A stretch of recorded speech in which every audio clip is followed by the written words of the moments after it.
Hello, everybody, and welcome to another episode of the Planning Commission podcast. Today's episode, let's get some things straight. ADA in America with storyteller and universal design expert Steve Wright. The Planning Commission podcast is a discussion you never even knew you needed. Sit back, join us for a conversation between a couple of old friends and their guests to talk about all the things that are happening in this wide-ranging profession called planning. Our views are our own and don't reflect those of any national planning organizations or any particular public agencies and only belong to us. So read your commission packet, know your Robert's rules, and enjoy this, the Planning Commission podcast. All right, roll call. Going to be pretty quick. Commissioner Kostelik. Here, short roster. I'm looking around. Anyone? Bueller? Yep. Nope, just us chickens.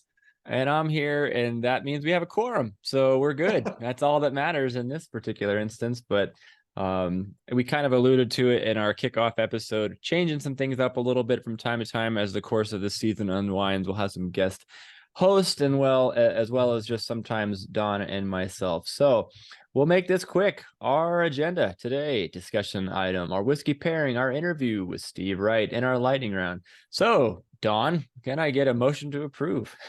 So moved and second. Is that how? Can you second your own motion? I don't. You're on those boards more than I am. So that's. Yeah. Usually we don't just have two, but for today's sake, we'll let that slide. Unanimous Robert's rules. Consent. Robert's rules be damned. All right. So for our audience, just a reminder, you can find all our past meetings on our website, www.theplanningcommissionpodcast.com.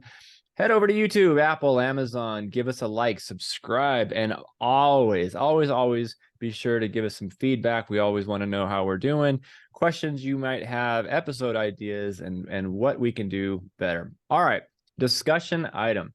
We're going to talk all about the American with Disabilities Act, universal design, and some of the details and nuances. And this is a subject we've not really broached on the commission's podcast yet. It's one that I think we've alluded to. I know that certainly it's something that we've discussed at least sort of secondarily in some instances with some of our discussions about walkability in the pedestrian realm. And I think in those particular things, as well as housing, certainly that's another realm of universal design that we'll get into a little bit today.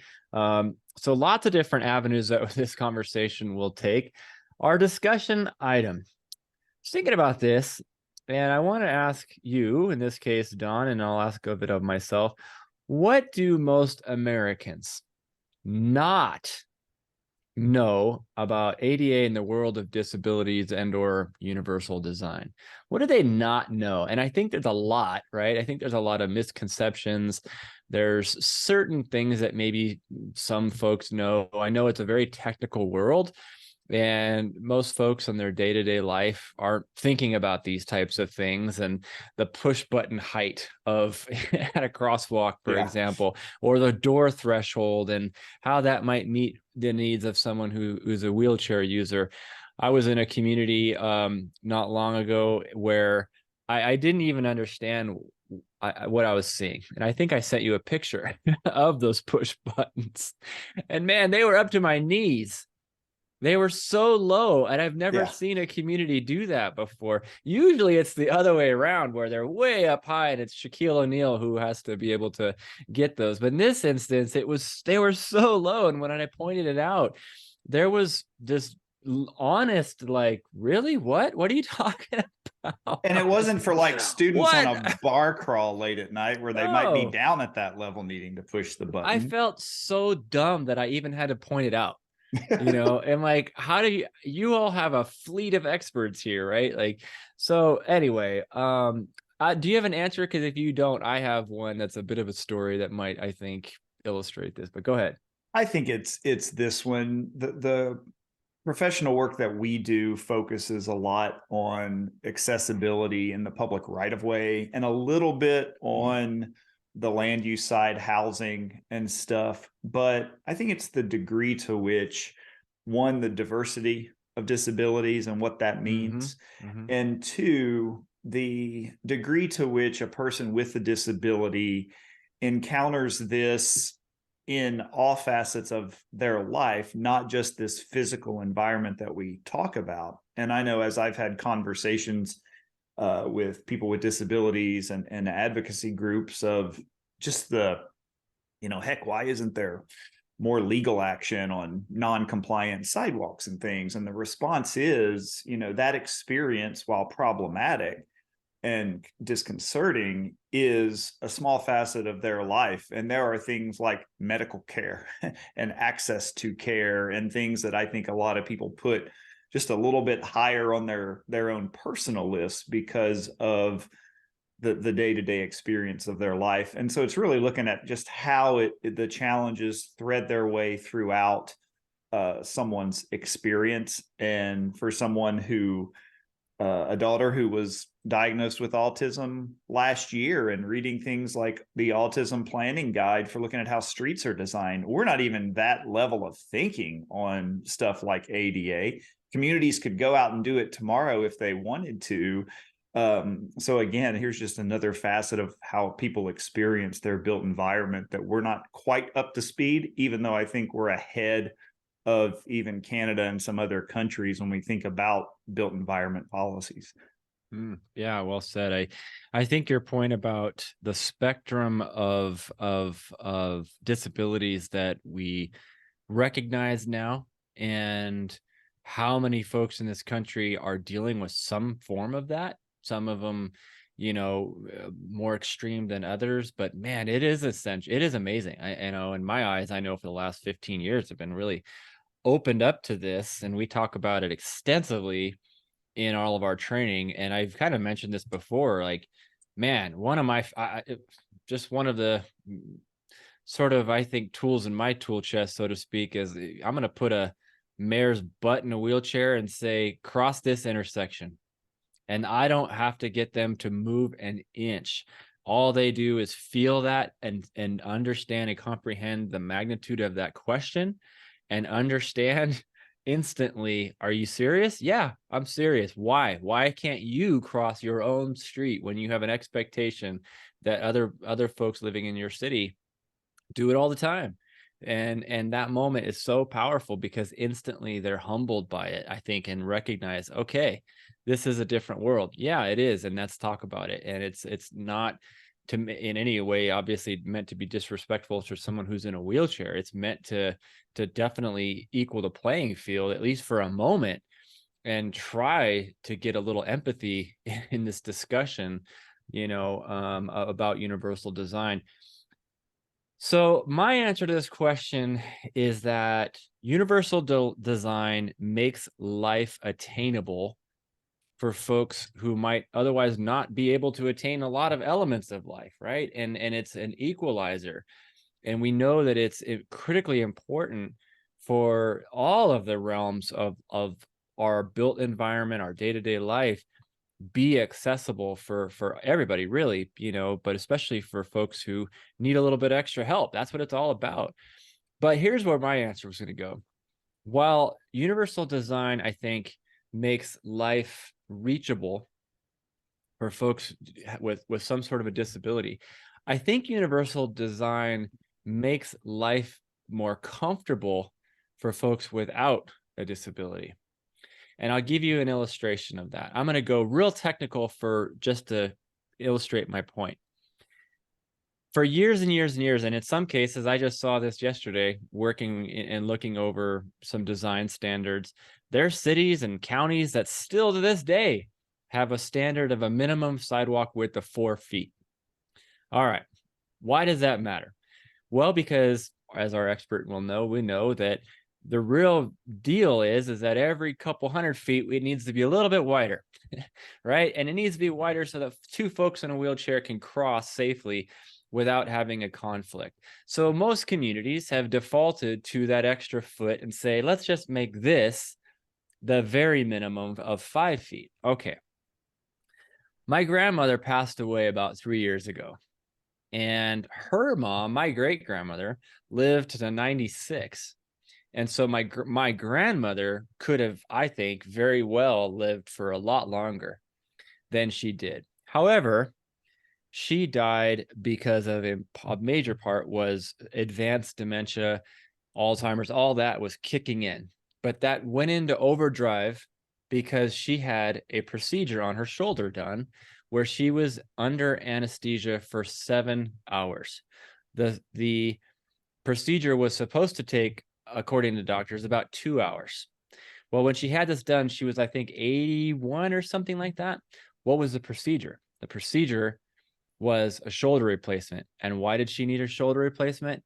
Because she was walking side by side with my cousin on a 4-foot sidewalk, lost kind of that spatial recognition, fell off the side of a curb, and broke her shoulder in the street. What would that extra foot have done? Because in her neighborhood, they were 4 feet because they were built in like 1950 or something like that. And so in this instance, that she didn't have a disability, but she missed out on that one extra foot that I think illustrates this point where universal design allows folks with a disability of some sort, to have a better life, more comfortable life, and as an equalizer, and somebody without a disability to be more comfortable and safer. So that's kind of where I'm going to go.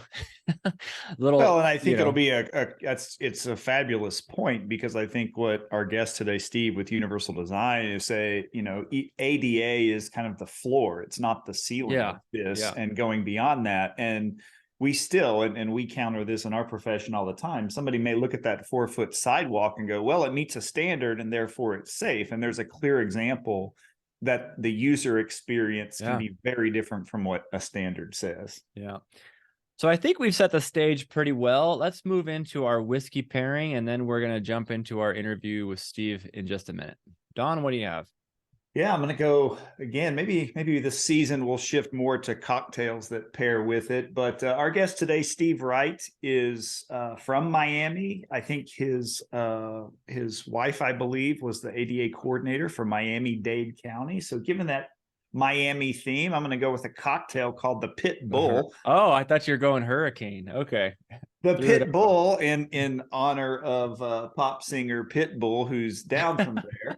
From down there, it's got vodka, lime juice, grapefruit juice, lemon lime soda, and a slice of grapefruit in a highball glass. So definitely a refreshing cocktail for those Miami days. And a few of them guarantees that your head is going to be thumping like a Pitbull concert the next morning.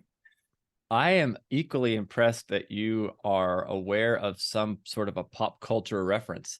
Pitbull is not in your lane. And I've never heard you in any of our road trips mention Pitbull whatsoever, except for maybe when we accidentally stop on the Pitbull station on Sirius and you quickly move it up the dial to something far more obscure. That's more your lane. Well, the other option was to go with something related to Gloria Estefan, but I figured if our audience is anything under our age, they're not going to know that. Oh, the sound machine. Yep. All right, good job. So real quick, before we turn our attention to Steve, just as a reminder, we want to thank our partner, in this case, Plan Edison.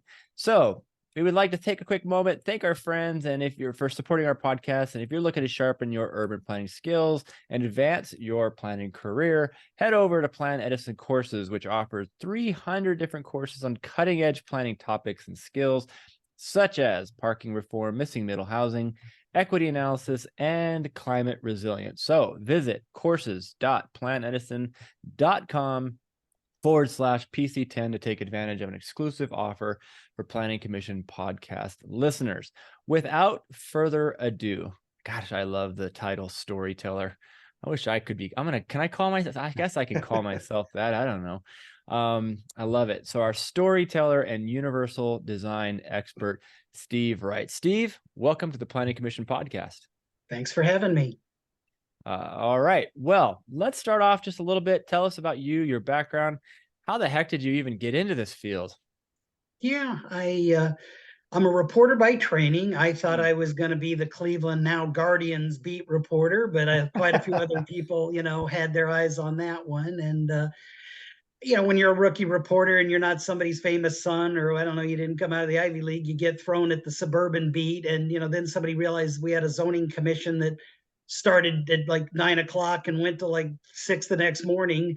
None of the results could make it into the paper in time for the deadline, so you were writing a day late. But kind of the, hey kid, if you can suffer, if you can wash the boss's car on Saturday and do this, you'll survive. So I kind of became a planning nerd. And then we had a very I actually had a relative in Euclid, Ohio, where the Euclidean zoning comes from. And sometime there in Columbus, Ohio, when I was writing for the Columbus Dispatch, they brought in Andres Dewani and some other urban thinkers. So I sort of got the idea, we don't have to have these incredible separations, or if somebody wanted to build an office building downtown, or mixed use building, it was still like a max of 10 units per acre or something. Like we're all in the burbs, even if it was the central city. So that kind of delved into figuring out how we build places. And then I became friends with a lot of people with disabilities, and it was kind of a merger. I thought, if we keep building things for just a 5'10" able-bodied 35-year-old male, which is sort of the standard that we build for, whether it's an airplane seat or a sidewalk,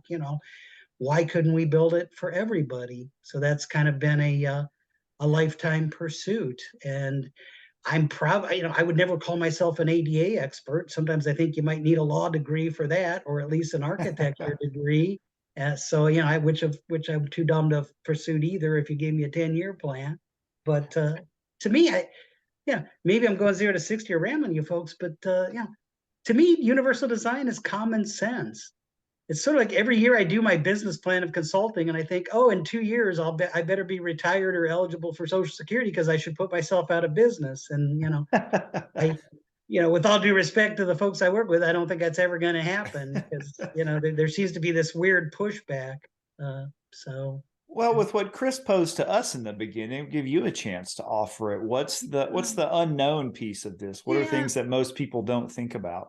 Sure. And, obviously we could probably cover 2 hours just on that aspect and not even touch on any other elements. But what this is whenever I speak to an architecture school, whether it's the class I created or just a one-off or a webinar for realtors, I always say, hey, folks, guess what? Even though it impacts the built environment, and that's probably most of what I will talk about, the ADA is civil rights legislation, and there's kind of a pause.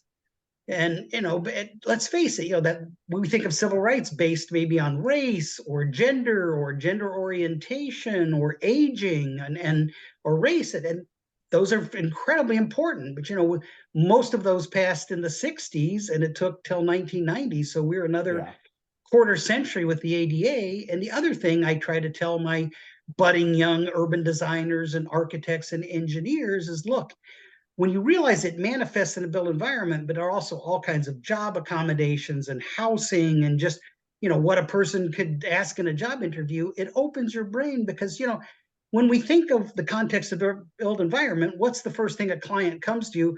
Can we get a variance? How do we get around this? How do we, you gave me a perfect world scenario, but I've only got 80.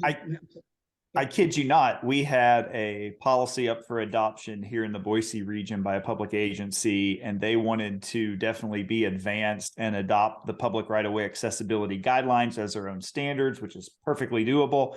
And literally, I couldn't believe my mouth, had local developers kind of saying, we love accessibility, just don't make us do it. Right. Yeah. Just make it aspirational. Well, and again, I had a former client who will go nameless, who, their opening of their website was all about how every life matters and how they were the most, they were more, hire us, were more inclusive than the other guys, et cetera. And then they bought a building too big for their new office. So they were going to renovate and, have other tenants. And they're like, oh, it's a 3-story building without an elevator.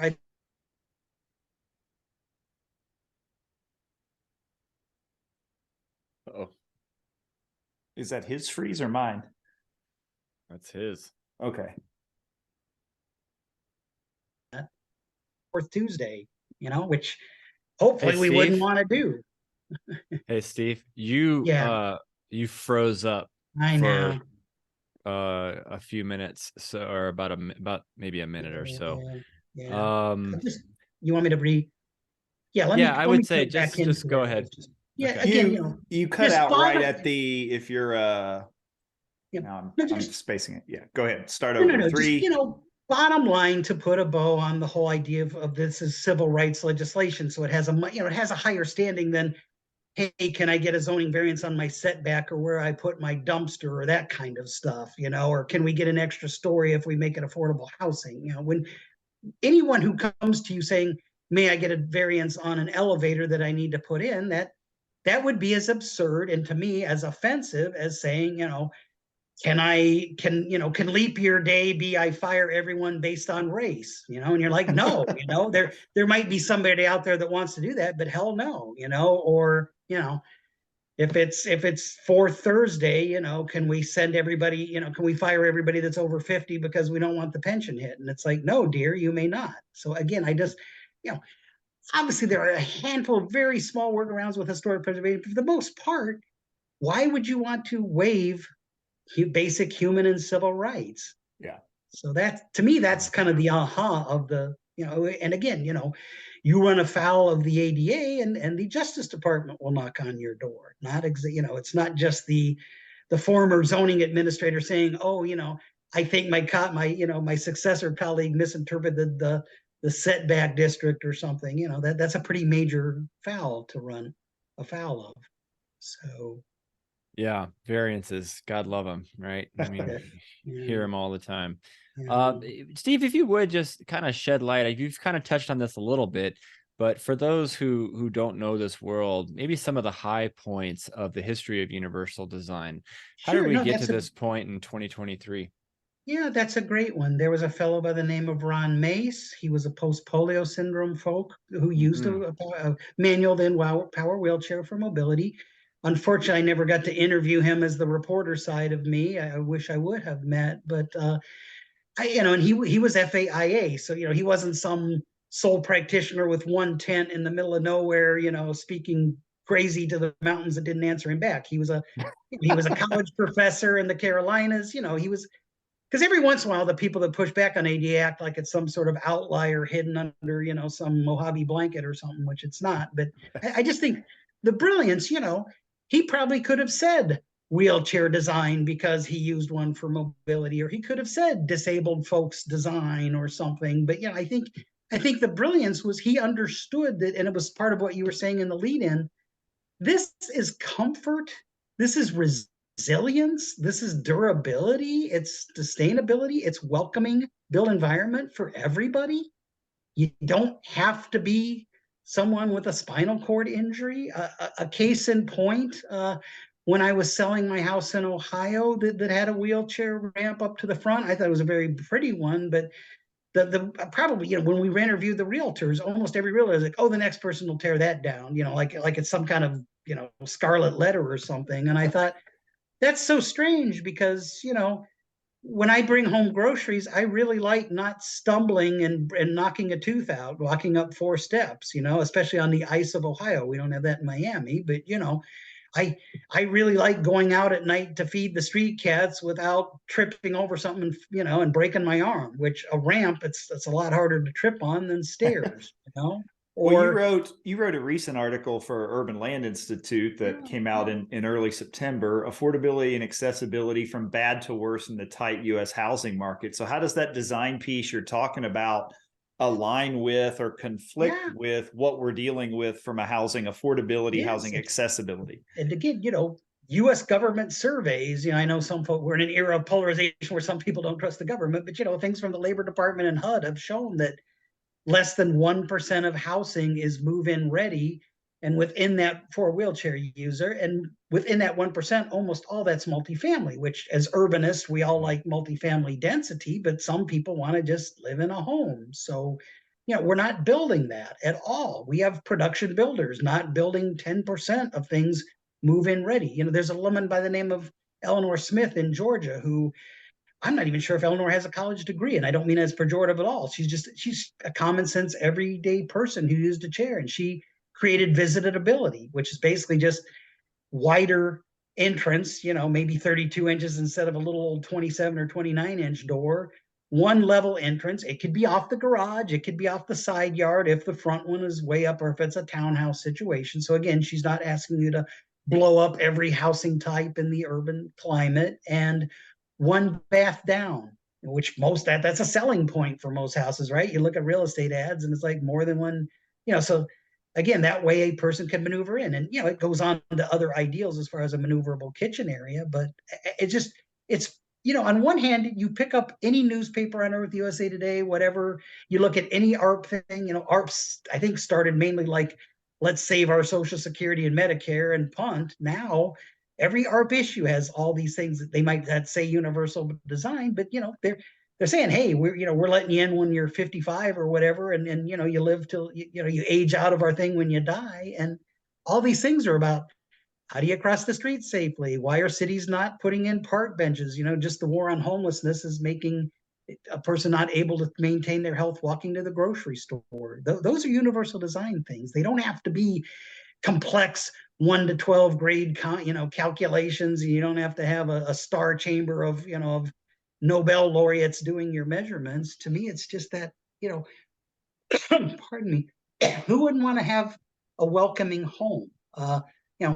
We're starting to see a thing I think you point out there, and this is a term that I want to do an episode on later, visitability and what that means. Because I think for planners, it's about single family housing that essentially has an accessible first floor. And the term comes from being able to visit and be a neighbor. You want to take care of your neighbor's cat or dog while you're away, but you have a disability, you want to be able to get in the house. You want to go watch a football game, have dinner, do whatever. If your house is the only one that's accessible, you don't get to take part in neighborly things.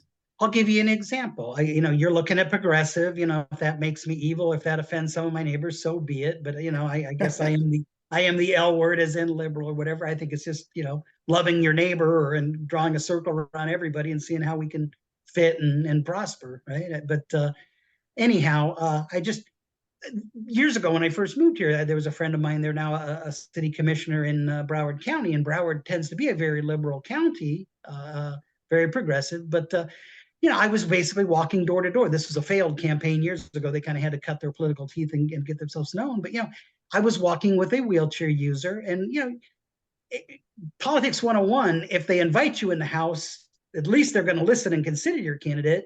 If they serve you coffee in your kitchen, they'll probably vote for your person if they run, as long as your person doesn't run over their dog, So, but, we're standing out at the curb, like we're the, I don't know, whatever, like we're the Fuller Brush guy or the Bible salesman that you don't want to hear from, and boy, I said, Google Fuller Brush, people, anyone that's under 60. But anyway, I would say if you'd have said the encyclopedia salesman, it would have been like my Gloria Estefan reference. I know. Here I am. When I teach, I say like, "Oh, you did like a Kareem Abdul skyhook," and the kids are like, "Who? What? Yeah." I can't even drill it to Shaq, which most of them don't know now. But anyway, moving forward, it was just so depressing that here in this bastion of let's love everybody and draw a circle around, you couldn't get up. And then one guy said, well, I could pick up your friend. And it's like, they don't want to be, and I think that's another thing worth mentioning here too, since, hopefully people that care about the built environment, whether they're an elected official, a planner, an engineer, an architect, a traffic guru, a sustainability person, that's your audience somewhat. So,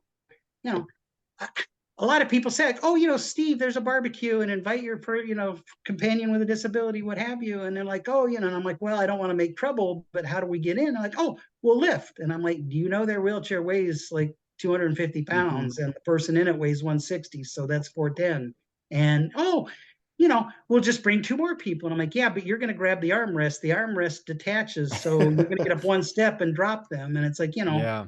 And again, not only is it that thing, and there's a lot of people don't understand. And it's like, again, I don't want to be vulgar, but, would you like somebody out of the blue that you've never met to, grab your one butt cheek and then, like horse collar your neck and carry you up the stairs? Probably not, even if they were very beautiful and they were the gender that you would like to date, that's just weird. So, and yet when we build stuff like that, that's what we're telling you is that, how do you even go, even if you have the wherewithal to demo or semi-demo or make your bathroom accessible, how do you house hunt when you can't get in the house? Or It's just, even we've got a Yeah. colleague here in Idaho with the Independent Living Network, and he talks about when him and his wife travel and they're looking at Airbnbs, they're zooming in on images and stuff to see if he thinks he might be able to get in, access the doors. Chris, I know you got a question.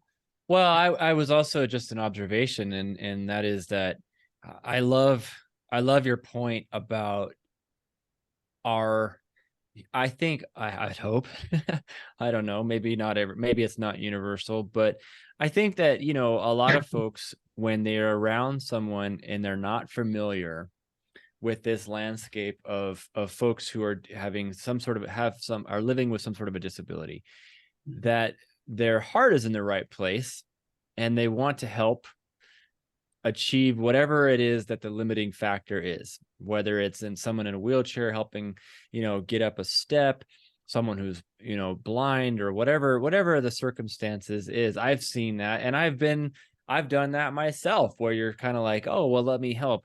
And what I've learned is that although that is well intended, that's also a little bit of the problem. And that is because the person that is living with a disability seeks to be independent, has a bit of a fierceness in the sense of, no, all I'm asking for is the equal ability to do this for myself, right? And to be able to participate in life just like you do. And that's what is often missed. we all want to live with dignity. I don't think that's a Right. very high-minded thing, and I think that could be Yeah. that could be a bright red, that could be a blue. I don't think there's any political ideology that falls under that. Yeah. Yeah. Yeah. So, So again, I'm sorry, we lived in a time where Yeah. folks were unfortunately patronizing. I remember a basketball player being interviewed years ago on the Cleveland, as a Cleveland Cavaliers person, and he happened to be African American, and I think it was a different era, or whatever. But the announcer was kind of like, oh, and he was so articulate, which was like sort of a dog whistle. It was everything except saying, like, you're a credit to your race. You can actually Yeah. Yeah. speak, and you don't just shoot hoops and dunk, on Saturdays. And again, there's Yeah. that over paternalizing, and we still do that. I'll give you a quick example. When I worked for a city commissioner and did his policy, I helped, I didn't do the whole thing, but I helped write a HUD CDBG money grant for mom and pops to make their businesses accessible. Well, unfortunately, some guy got in the middle and made it like you can put in new hurricane glass in the front, and it was like a 15,000, which 20 years ago was a nice amount for a little place to maybe make your shelves wider or make your a ramped entrance, right? So then their answer was, oh, we'll put a button outside and they can push the button. And it's like, that's how it rolled. I didn't have, I wasn't the elected official. I was the newbie from Ohio that, spoke baby Spanish and tucked in my guayabera instead of putting it outside, because the guayabera is an untuckable Cuban shirt. But anyhow, and I kind of went to the person and I said, so you would be comfortable that everybody that's Hispanic would have to push a button and beg. And if the buzzer broke out in the Miami humidity and climate or whatever, they would never get into your store. Oh, no, that's different. And they're like, and I'm like, well, if a person was Haitian American or something, or if they were, even say, if they were Jewish and, identifiably Orthodox, any kind of way of saying you're identifiable marginalized group, right? It's like, would you want them to hit a beg button? Oh, no. And it's like, then why wouldn't you change the built environment? Why would you have this make someone dependent on the beg button? That's not the answer. That's still Yeah. perpetuating. And when you perpetuate stereotypes, then that boss that maybe sees a candidate in a wheelchair or walker or Canadian crutches, or they just have a noticeable limp, or they're missing an eye, maybe that boss is right at the threshold. Maybe part of them's old guard and thinking, well, crap, is this person physically fit enough to lead our project when it's the make money era, or will they hurt my health plan if I'm a small business? Things you're not allowed to consider, but we're realists. They might be thinking that. Well, if you're 20 minutes getting late to the interview because of the beg button, you've almost said, oh, I'm disabled. I'm always going to want to come in an hour late, or, or again, I'm rambling perhaps, sorry, but it's something I'm very passionate about. When you build a complete street, but it still doesn't have a safe crosswalk, or it doesn't have a safe harbor in the middle, or you make the sidewalk 12 feet wide, but then you put so many bike racks and junction boxes and pylon advertising for the deli diner and announcement that when you take back that realm to where it's right back to 38 inches, then you're making people dependent on paratransit. And non-disabled people think, oh, that paratransit's so wonderful. I wish I paid $3 and had something come to my door. But any paratransit system on earth, you may be 4 blocks from work or school, and they'll take you 10 miles out of the way to pick up person number 2 because the scheduling software said to do that. So again, you're the newbie who has a 9 o'clock job who's showing up at 10:30. So it's that self-fulfilling, oh crap, this person wants to be special treated, which you don't. You just want dignity and access. Dignity. It's a key word. Yeah. So Steve, I'm going to ask you another question here, kind of 2 parts, and then we'll transition into our lightning round. I want to ask you, we're definitely a podcast where we try to help our profession be better. Right. And we try to do that in a number of ways through the really important words from industry experts like yourself, to just being honest and real and sometimes blunt, right? And so however we can kind of get the message across to anybody who's listening or watching this, I'm just curious, what are some of the ways that planners and maybe even engineers can better incorporate a lot of these things into the various things that we do, plan zones? And then the second part is there a state or states that you have observed that are really doing a great job, and maybe why? Right. I will try to move quickly. Number 1, planning firms. A lot of people, used to be very shy on maybe female employees, or again, maybe people of color. And then the larger firms or the progressive smaller started saying, well, let's go to the college, let's go to the college fair day, or how do we, maybe we'll work with independent living centers. How do we find a mid-career professional that may be willing to transition their career into doing what we do? Because, when I go to a giant firm that has the initials, I'll not mention, we all know those firms that gobble, they're in every city of more than 150,000, and there's no person with a disability on their team of 100 engineers, traffic experts, planners, architects. I think this would be weird. This would be going to Atlanta and finding, everyone there looked like me. It's like, why would not you have some people of color and maybe even identifiably gay? And why, so recruitment, it's one thing to watch an hour-long webinar or go to book with an ADA manual and hope it absorbs into your head over the pillow. But why not recruit? And same thing with colleges. There's like 500 accredited architecture schools that also teach urban design and planning. I've probably talked to 1/4 of their deans.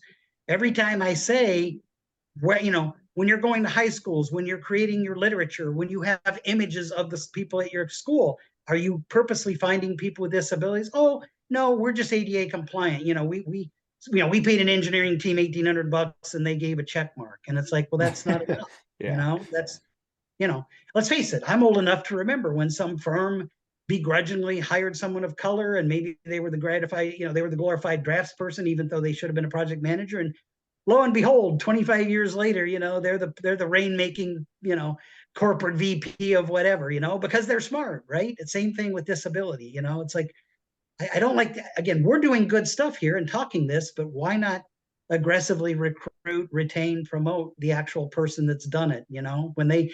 When they cross a sidewalk and say, you know what, you ought to try to go to your county and make it a 45-second crossing instead of a 30, they're pretty good proof rather than a bunch of us having watched a webinar. So that's one thing.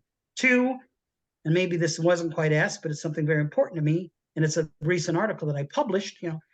Every time I go to city manager, county commissioners, whatever, like, oh, we can't afford to do this, Steve. You want to fix every sidewalk. And it's like, 1, that's the most democratic, small d, not party, and it's the most democratic thing you can do. When a billionaire sports owner wants you to build an $800 million stadium, you can't get over yourself fast enough. When it's $8 million a year for 20 years for sidewalks, it's like, oh crapola, we can't do that. And yet, that goes across every business, right? It's democratic. It goes across the car dealer. It goes across the African American business. It goes across the new mom and pop cupcake shop, right? So, you're not showing favoritism just for car dealers or whatever. You're making your sidewalks safe. That's such a brilliant. So, and again, there are studies by people way, way smarter than me that have shown when people have access to health care, as in they don't have to spend $10,000 a year for an automobile, they can walk and roll 5 safe blocks and get onto transit. It doesn't have to be a subway or a flying car, just basic bus transit. They go get checkups. And when someone gets screened for something, it's an $800 treatment. It's not an 80 grand treatment to cut the cancer out of you or to fix your bone disease, right? So, even my most right-wing conservative slice the budget people, when I say, would you rather spend $500 a day to institutionalize someone who's miserable, or would you like to spend $50 per month to make their access more maneuverable and mobile? And within 4 years, they're making 60 grand and paying their bills. They don't need a subsidized house or a check, right? That seems to be pretty bulletproof to any ideology. It's not just some liberal save the whales thing, right? So there's that. Yeah, I think our notion, like you said, in the polarized environment, and I'm seeing it and still waiting to hear that, like, ADA compliance is somehow woke in some words, just kind of takes us away from the basic notion of freedom that we're to be founded on in this country. So, well, Steve, you've provided a lot of really good perspective on this, and I hope things for people to think about more holistically and get there and really recognize it's about universal design. ADA is kind of the starting point, but shouldn't be the end point for that. So as we move into the lightning round here, you described yourself as a funny, quirky person with that, but I think to be a Marlins fan and a Guardians fan like you are, you would have to be. So what's been your best baseball experience that you live within walking distance of the Marlins Stadium? Yeah, well, boy, this is a story that's not been told, but when I worked for an elected official who was very much in favor of giving away a lot of money to the Miami Marlins, again, like I said, I'm philosophic. I'm not big on welfare for big sports billionaires, but there was a vice president. I think his name was Bob DuPuy, but maybe I'm saying it wrong. But he was like the executive VP of Major League Baseball under the commissioner, and we were finalizing obviously I was, person number 100th important or whatever, but when we were signing it, I sneaked a little thing into the contract, said that the Marlins had to relinquish their 97 series to the then Indians. That was my joke, because, the tribe had spent 40 years or 50 years trying to get back to the series, and this upstart carpetbagger, bought free agents at the All-Star break team crushed their hearts. So, well, as a Cubs fan, I felt the same thing until luckily your Guardians laid over for us a few years ago. So I'm right there with you on that front. Yeah. Chris, well, you got a question?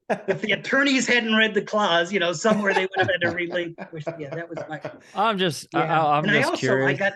I got cussed out and abused by Bert Blyleven, so I never. Cool.